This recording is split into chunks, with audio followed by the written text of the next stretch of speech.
ಗೌರಿ ಗಣೇಶ ಹಬ್ಬದ ಶುಭಾಶಯಗಳು ಎಲ್ಲರಿಗೂ. ಗಣೇಶ ಅಂದ ತಕ್ಷಣ ನಮಗೆ ಇಲಿ ಮೇಲೆ ಬರ್ತಾ ಇರೋ ಗಣೇಶ ನೆನಪಾಗ್ತಾನೆ. ಈಗ ಗಣೇಶ ಹಬ್ಬಕ್ಕೆ ವಿವಿಧ ರೂಪದ ಅಂದರೆ ವಿವಿಧ ಆಕಾರದ ಗಣೇಶಗಳು ಬರ್ತಾರೆ. ನಾನು 32 ಅವತಾರಗಳ ಗಣೇಶನ ವಿಡಿಯೋ ಮಾಡಿದ್ದೀನಿ, ಅದನ್ನು ಕೇಳಿ. ಯಾವ್ಯಾವ ಆಕಾರದ ಗಣೇಶನ ಪೂಜೆ ಮಾಡಿದ್ರೆ ನಮಗೆ ಏನು ಫಲ ದೊರೆಯುತ್ತೆ ಅಂತ. ಹಾಗೆ ನಾವು ಗಣೇಶನ ನೋಡಿದ ತಕ್ಷಣ ಅದು ಇಲಿ ಮೇಲೆ ಬರ್ತಾ ಇರೋದು ಅಂತ ಹೇಳ್ತೇವೆ. ಮತ್ತು ಗಣೇಶನ ವಾಹನ ಇಲಿ ಆಯಿತು. ಯಾಕೆ ಇಲಿ ಗಣೇಶನ ವಾಹನ ಆಯಿತು? ಮತ್ತು ಗಣೇಶ ವಾಹನ ಇಲಿ ಆಗೋಕ್ಕೂ ಮುಂಚೆ ಅವನು ಏನಾಗಿದ್ದ, ಯಾಕೆ ಅವನು ಇಲಿ ರೂಪವನ್ನು ಪಡೆದ ಅಂತ ಈ ವಿಡಿಯೋದಲ್ಲಿ ತಿಳಿಸ್ಕೊಡ್ತೀನಿ. ಈ ಕಥೆಯನ್ನು ಪೂರ್ತಿಯಾಗಿ ಕೇಳಿ, ಯಾರು ಸ್ಕಿಪ್ ಮಾಡಬೇಡಿ. ಕಥೆಯನ್ನು ಪೂರ್ತಿಯಾಗಿ ಕೇಳಿ ಗಣೇಶನ ಆಶೀರ್ವಾದಕ್ಕೆ ಒಳಗಾಗಿ. ಅದಕ್ಕೂ ಮುಂಚೆ ಯಾರು ನನ್ನ ಚಾನಲ್ ಸಬ್ಸ್ಕ್ರೈಬ್ ಮಾಡದೆ ನೋಡ್ತಾ ಇರೋರು ಸಬ್ಸ್ಕ್ರೈಬ್ ಮಾಡ್ಕೊಳ್ಳಿ, ಹಾಗೆ ವಿಡಿಯೋಗೆ ಒಂದು ಲೈಕ್ ಮಾಡಿ. ಬನ್ನಿ ಏನು ಅಂತ ನೋಡೋಣ. ಗಣೇಶನ ವಾಹನ ಇಲಿಯಾಗಿರೋನು ಹಿಂದಿನ ಜನ್ಮದಲ್ಲಿ ಗಂಧರ್ವ ಆಗಿದ್ದ. ಇವನು ಮೂಷಿಕ ರಾಜನ ಇವನ ಹೆಸರು ಕ್ರೌಂಚ ಆಗಿದ್ದ. ಇವನು ರಾಜನಾಗಿದ್ದಾಗ ಇವನ ಹೆಸರು ಕ್ರೌಂಚ ಆಗಿದ್ದ. ಇವನು ಗಂಧರ್ವನಾಗಿದ್ದ. ಒಂದ್ಸರಿ ಅವನು ದೇವರಾಜನ ಇಂದ್ರನ ಸಭೆಗೆ ಹೋಗಿರ್ತಾನೆ. ಇವನು ಯಾವಾಗಲೂ ತಮಾಷೆ ಮಾಡೋ ಸ್ವಭಾವದನಾಗಿರ್ತಾನೆ. ಚೇಷ್ಟೆ ಮಾಡೋದು, ತಮಾಷೆ ಮಾಡೋದು, ಆ ಥರ ಎಲ್ಲ ಮಾಡ್ತಾ ಇರ್ತಾನೆ. ಅಲ್ಲಿ ಏನಾಗುತ್ತೆ, ಅಕಸ್ಮಾತಾಗಿ ತಪ್ಪಾಗಿ ಅವನು ಋಷಿ ವಾಮದೇವನ ಕಾಲಿಗೆ ತಾಕ್ಬಿಡುತ್ತೆ. ಇವನ ಕಾಲು ಪಕ್ಕದಲ್ಲಿ ಕೂತಿರ್ತಾರಲ್ಲ, ಹಾಗಾಗಿ ತಾಕ್ಬಿಡುತ್ತೆ. ಆದರೆ ಅವ್ರೇನು ಅನ್ಕೋತಾರೆ, ಇವನು ಚಂಚಲ ಮತ್ತು ತಮಾಷೆ ಸ್ವಭಾವದವನಾಗಿದ್ದರಿಂದ ಅವ್ರಿಗೆ ಇವನು ಬೇಕು ಅಂತಲೇ ನನ್ನ ಚೇಷ್ಟೆ ಮಾಡ್ದ ಅಂತ ಅನ್ಕೋತಾರೆ.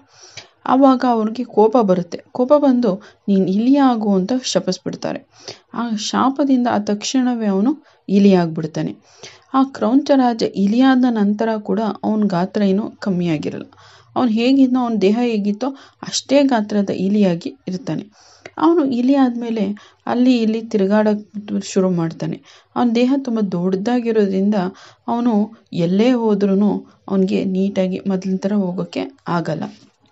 ಮತ್ತು ಅವನ ಸ್ವಭಾವನೂ ಕೂಡ ಅವನು ಬಿಟ್ಟಿರಲ್ಲ. ಎಲ್ಲೇ ಹೋದ್ರೂ ಎಲ್ಲೇ ಬಂದ್ರೂ ವ್ಯಂಗ್ಯ ಆಡ್ತಾ ಇರ್ತಾನೆ ಮತ್ತು ಎಲ್ಲನೂ ನಾಶ ಮಾಡೋಕ್ಕೆ ಶುರು ಮಾಡಿರ್ತಾನೆ. ಒಂದಿನ ಹೀಗೆ ಓಡಾಡ್ತಾ ಇರಬೇಕಾದ್ರೆ ಪರಾಶರ ಋಷಿಗಳ ಆಶ್ರಮಕ್ಕೆ ಬರ್ತಾನೆ. ಅಲ್ಲೂ ಕೂಡ ಎಲ್ಲನೂ ನಾಶ ಮಾಡ್ತಾ ಇರ್ತಾನೆ.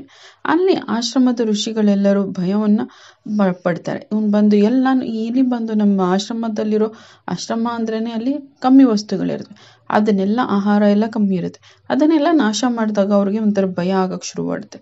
ಆವಾಗ ಅವರೆಲ್ಲ ಏನು ಮಾಡ್ತಾರೆ, ಗಣೇಶನನ್ನು ಪ್ರಾರ್ಥಿಸ್ಕೋತಾರೆ, ಈಗ ಇಲಿಯನ್ನು ಹೇಗಾದರೂ ನಿಯಂತ್ರಣ ಮಾಡು ಅಂತ. ಆವಾಗ ಗಣೇಶ ಬಂದು ಹಿಡಿಯೋಕೆ ಹೋಗ್ತಾನೆ, ಸಿಗಲ್ಲ. ಆಮೇಲೆ ಏನು ಮಾಡ್ತಾನೆ, ಅವನು ಕುಣಿಕೆ ಎಸ್ತು ಇಲಿಯನ್ನು ಸೆರೆ ಮಾಡ್ತಾನೆ. ಆಮೇಲೆ ಅವನ ದೈತ್ಯಾಕಾರ ಇರುತ್ತಲ್ಲ, ಅವನ ಆಕಾರಕ್ಕೆ ಅವನಿಗಿಂತ ಹೆಚ್ಚಾಗಿ ಅವನು ಗಣೇಶನೂ ಕೂಡ ಬದಲಾಯಿಸ್ಕೊತಾನೆ ಅವನ ಆಕಾರನ. ಹಾಗೆ ಆಕಾರನ ಬದಲಾಯಿಸ್ಕೊಂಡು ಅವನ ಮೇಲೆ ಕೂತ್ಕೊಂಡು ಸವಾರಿ ಮಾಡೋಕ್ಕೆ ಹೋಗ್ತಾನೆ. ಆದರೆ ಅವನ ಭಾರನ ಇಲಿಯಾಗಿದ್ನಲ್ಲ, ಅವನಿಗೆ ತಡೆಯೋಕ್ಕಾಗ್ತಾ ಇರಲ್ಲ.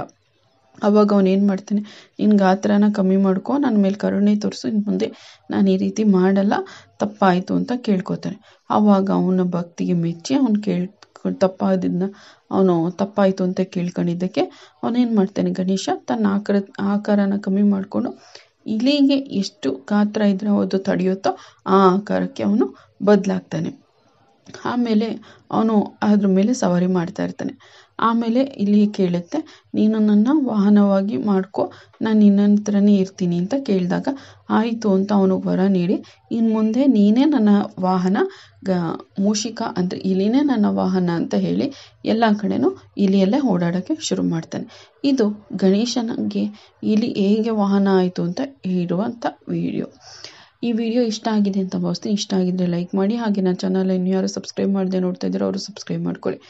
ಹಾಗೆ ಇನ್ನೂ ಹಲವು ವಿಡಿಯೋಗಳಿವೆ ನನ್ನ ಚಾನಲಲ್ಲಿ, ಅವನ್ನು ಕೇಳಿದ್ದಕ್ಕಾಗಿ ಧನ್ಯವಾದಗಳು. ಮುಂದಿನ ವಿಡಿಯೋದಲ್ಲಿ ಸಿಗೋಣ.